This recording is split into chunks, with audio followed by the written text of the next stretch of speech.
Vincent Lagaffe a diverti les Français pendant de nombreuses années avec ses émissions à succès. En dehors des plateaux de télévision, pour relâcher la pression, l'ex-présentateur du Bidil et du Juste Prix n'a cessé de prendre du plaisir dans bon nombre d'activités sportives. Parmi celles-là, se trouvait notamment le jet ski. Une pratique qui s'est avérée très risquée en 2007, année où il a connu son accident le plus grave, lors d'une sortie en mer dans le Var. J'ai eu le bras pulvérisé et le poumon perforé par une côte, a raconté Vincent Lagaffe, dans une interview donnée à Télévision Magazine.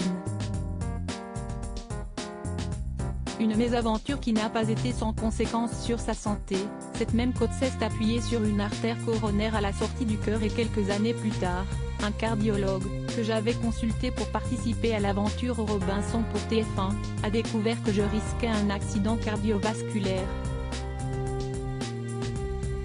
Il est intervenu sur la table d'opération alors qu'il devait se faire poser des stents.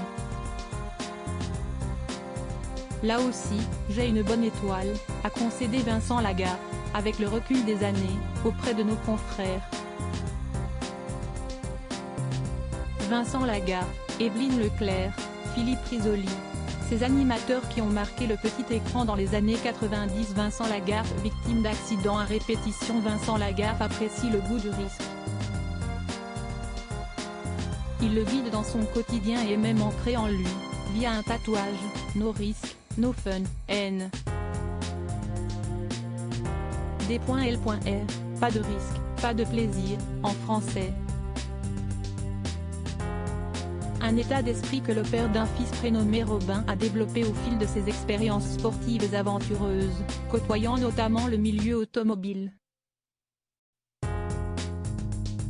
Mais, depuis son départ de TF1 et après connu de nombreux accidents, Vincent Lagaffe s'est assagi, bien décidé à lever le pied pour ne pas connaître aussitôt un destin tragique. J'ai bien tiré sur ma bonne étoile et j'ai trop peur de faire de la peine à beaucoup de personnes en disparaissant. La mort elle-même ne me fait pas peur mais j'ai très peur de m'abîmer physiquement, de devenir grabataire, d'être sous assistance, incontinent, a-t-il déclaré à Télévision Magazine. Crédit photo, Coadic Y.